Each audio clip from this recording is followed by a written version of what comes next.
மலையாள சினிமா இண்டஸ்ட்ரியில ஏற்பட்ட அதிர்வலைகள் ஒட்டுமொத்த இந்தியன் சினிமாவையே ஆட்டம் காண வச்சிருக்கு அப்படின்னு நம்ம சொல்லலாம். மலையாள சினிமா இண்டஸ்ட்ரியில முன்னணி இயக்குனர்கள், நடிகர்கள் மேல அடுத்தடுத்து குற்றச்சாட்டுகளானது முன்வைக்கப்பட்டுக்கிட்டே இருக்கு.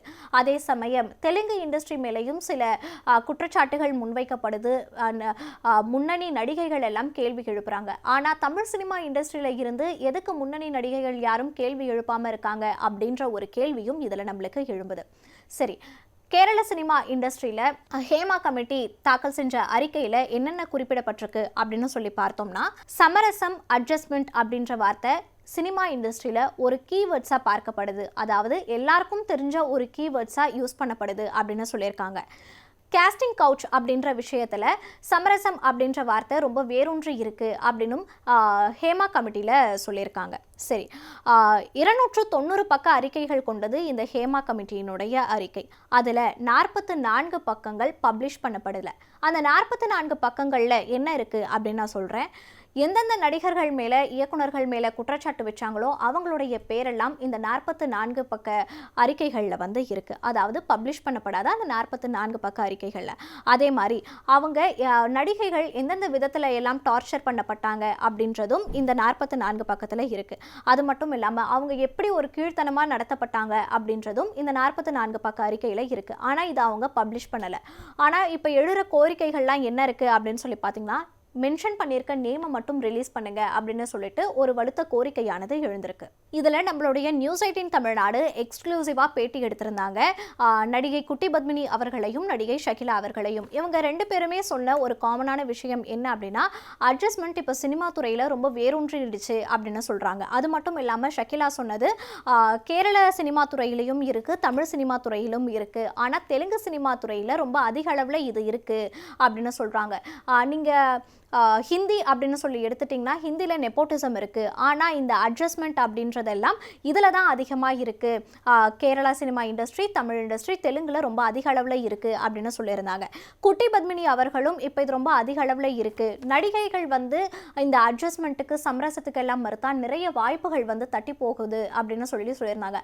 அதில் அவங்க குறிப்பாக நடிகை பார்வதியை மென்ஷன் பண்ணியிருந்தாங்க. நடிகை பார்வதி இதுக்கெல்லாம் உடன்படலை அப்படின்றதுனால நிறைய வாய்ப்புகளை வந்து அவங்க இழந்துட்டாங்க.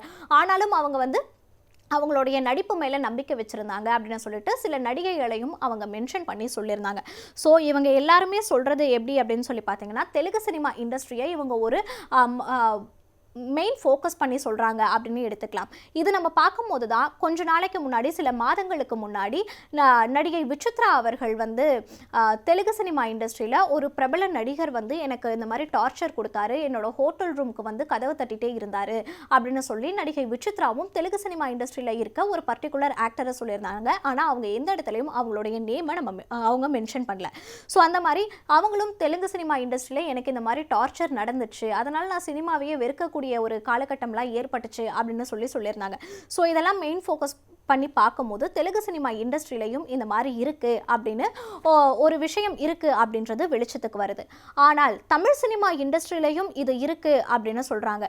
இப்போ தெலுங்கு சினிமா இண்டஸ்ட்ரி அப்படின்னு சொல்லும்போது நடிகைகள் எல்லாம் குரல் கொடுக்க ஆரம்பிக்கிறாங்க. இப்போ லேட்டஸ்ட்டாக சமந்தா வந்து அவங்களுடைய இன்ஸ்டாகிராம் பக்கத்தில் தெலுங்கு இண்டஸ்ட்ரியில் வந்து தி வாய்ஸ் ஆஃப் விமன் அப்படின்ற ஒரு அமைப்பு இருக்குது. அந்த அமைப்பு ஒரு அறிக்கை தாக்கல் செஞ்சுருக்காங்க. அந்த அறிக்கையை வந்து வெளியிடணும் அப்படின்னு சொல்லிட்டு ஒரு வலுத்த கோரிக்கையை வந்து அவங்க முன் வச்சிருந்தாங்க. சமந்தாவை எடுத்து பல நடிகைகளும் இந்த கோரிக்கையை வந்து முன்வைக்கிறாங்க.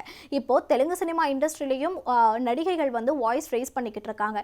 இந்த விஷயத்தில் தான் ஒரு முக்கியமாக என்ன நம்ம நோட்டீஸ் பண்ண வேண்டியிருக்குன்னா, ஏன் தமிழ் சினிமா இண்டஸ்ட்ரியில் யாருமே வாய்ஸ் ரைஸ் பண்ணலை, எதுக்கு முன்னணி நடிகைகள் எல்லாம் வாய்ஸ் ரைஸ் பண்ண மாட்டாங்க அப்படின்ற ஒரு கேள்வி எழும்புது. ஏன்னா இப்போ தமிழ் சினிமா இண்டஸ்ட்ரி அப்படின்னு சொல்லி பார்க்கும்போது யாரும் தமிழ் சினிமாக்களில் மட்டும் நடிக்கிறது கிடையாது. அவங்க எல்லாருமே தெலுங்கு சினிமாலையும் நடிக்கிறாங்க, மலையாள சினிமாலையும் நடிக்கிறாங்க. அவங்க ஏன் அவங்களுக்கு ஒரு சப்போர்ட்டிவாக கூட, இப்போ இருக்க முன்னணி நடிகைகள் ஏன் ஒரு சப்போர்ட்டிவாக கூட ஒரு வாய்ஸ் கொடுக்க மாட்டேங்கிறாங்க அப்படின்ற ஒரு கேள்வியும் இதிலிருந்து எழும்புது. ஏன்னா இப்போ வந்து தமிழ் சினிமா இண்டஸ்ட்ரியிலிருந்து குரல் கொடுக்கக்கூடிய நடிகைகள் அப்படின்னு சொல்லி பார்த்தீங்கன்னா, நடிகை குஷ்பு, நடிகை ராதிகா, இவங்கெல்லாம் குரல் கொடுக்குறாங்க. ஆனால் எதுக்கு முன்னணி நடிகைகளாக இருக்க இப்போ இருக்கக்கூடியவங்க குரல் கொடுக்கல அப்படின்ற ஒரு கேள்வியும் இதில் நமக்கு எழும்புது. அது மட்டும் இல்லாம மோகன்லால் இதுல பேசியிருக்கக்கூடிய விஷயம் ஒரு முக்கிய காரணமாக பார்க்கப்படுது. என்னன்னு சொல்லி பார்த்தீங்கன்னா, அங்கே இருக்கக்கூடிய அம்மா அமைப்பு, அதாவது திரைப்பட கலைஞர்கள் சங்கத்தினுடைய அம்மா அப்படின்ற ஒரு அமைப்பில் மோகன்லால் அவர்கள் தலைவராக இருந்தார். இந்த விஷயம் வந்து பூதாகரமாக வெடிக்கும் போது அவருடைய பதவியை ராஜினாமா பண்ணது ஒரு பெரும் அதிர்வலைகளை ஏற்படுத்துச்சு அப்படின்னே சொல்லலாம். இதுக்கு ஆக்ட்ரஸ் பார்வதி வந்து என்ன சொல்லியிருந்தாங்கன்னா, இந்த பதவியை ராஜினாமா பண்ணுறதெல்லாம் ஒரு கோழைத்தனம் அப்படின்ற ஒரு ஓப்பன் ஸ்டேட்மெண்ட் ஒன்று கொடுத்துருந்தாங்க. இதுக்கு மோகன்லால் அவர்கள் இப்போ வந்து ஒரு ஓப்பன் அப் பண்ணியிருக்காரு, ஒரு பதில் சொல்லியிருக்காரு. என்னன்னா, யாரும் வந்து கேரளா சினிமா இண்டஸ்ட்ரியை வந்து அழிக்கணும்னு முற்படாதீங்க, இது ரொம்ப கஷ்டப்பட்டு வளர்ந்த ஒரு இண்டஸ்ட்ரி அப்படின்னு சொல்லியிருக்காங்க. அது மட்டும் இல்லாமல் அம்மா சங்கத்தை மட்டும் சும்மா எல்லாருமே குறை சொல்லிக்கிட்டே இருக்காதீங்க அப்படின்னும் அவர் வந்து சொல்லியிருக்காரு. அது மட்டும் இல்லாமல் நீங்கள் ஏன் ராஜினாமா பண்ணீங்க அப்படின்ற கேள்விக்கு அவர் ஏன் ராஜினாமா பண்ணேன் அப்படின்னு சொல்லலை. நான் ராஜினாமா பண்ணேன், எங்கேயும் ஓடி போகலை, இங்கே தான் இருக்கேன், உங்கள் முன்னாடி தான் இருக்கேன் அப்படின்ற ஒரு பதிலையும் அவர் கொடுத்துருக்காரு. நான் எங்கேயும் தப்பிச்சியெல்லாம் போகலை அப்படின்னு சொல்லியிருக்காரு. பவர் குரூப் அப்படின்ற ஒரு விஷயம் இதில் இருக்குது. பவர் குரூப்பில் யார் யாரெல்லாம் இருக்காங்க அப்படின்னு சொல்லி பார்த்தீங்கன்னா, பாலியல் விவகாரங்களில் ஆதிக்கம் செலுத்தி இருக்கக்கூடிய நபர்கள் எல்லாம் இந்த பவர் குரூப்பில் இருக்காங்க அப்படின்னு சொல்லப்படுது. ஸோ பவர் குரூப் பற்றி மோகன்லால் கிட்ட கேள்வி எழுப்பும் போது, எனக்கும் பவர் குரூப்புக்கும் சம்மந்தம் இல்லை, எனக்கு அதை பற்றி தெரியவே தெரியாது, பவர் குரூப்னு ஒன்று எனக்கு தெரியவே தெரியாது அப்படின்னு சொல்லிட்டு மோகன்லால் அவர்கள் சொல்லியிருக்காங்க. அதே போல் அம்மா சங்கத்தில் இருந்தவங்க ராஜினாமா பண்ணவங்களையே நீங்கள் எல்லாம் குறை சொல்லாதீங்க, அதுலேயும் வந்து சில முரண்பாடுகள் அம்மா சங்கத்துக்குள்ளேயே நிலவுச்சு, இதெல்லாம் களையணும், சீக்கிரம் வந்து அம்மா சங்கத்தில் வந்து தேர்தல் நடக்கிறதா இருக்குது, ஸோ நம்ம அப்போ பார்க்கலாம் அப்படின்னு சொல்லியிருக்காரு. ஆனால் நீங்கள் ஏன் ராஜினாமா பண்ணீங்க அப்படின்ற கேள்விக்கு, நான் இங்கே தான் இருக்கேன், எங்கேயும் ஓடி போகலை அப்படின்னு சொன்னாரே தவிர்த்து நிறைய கேள்விகள் அவர் அந்த ப்ரெஸ் மீட்டில் தவிர்த்துட்டாரு அப்படின்னே சொல்லப்படுது. ஸோ இப்போ சினிமா இண்டஸ்ட்ரியே ஒரு ஆட்டம் கண்ட நிலையில் தான் இருக்குது. நடிகைகள் எல்லாம் இதுக்கு எதிர்ப்பு தெரிவித்து இப்போ வாய்ஸ் ரேஸ் பண்ணுறது ரொம்பவே வரவேற்கத்தக்க விஷயமா பார்க்கப்பட்டுக்கிட்டு இருக்கு. இன்னும் முன்னணி நடிகைகள் எல்லாம் இதுக்கு வாய்ஸ் ரேஸ் பண்ணி தண்டனைக்குரியவர்களுக்கு தண்டனை வாங்கி கொடுக்கணும் அப்படின்ற ஒரு கோரிக்கையும் வலுத்திருக்கு.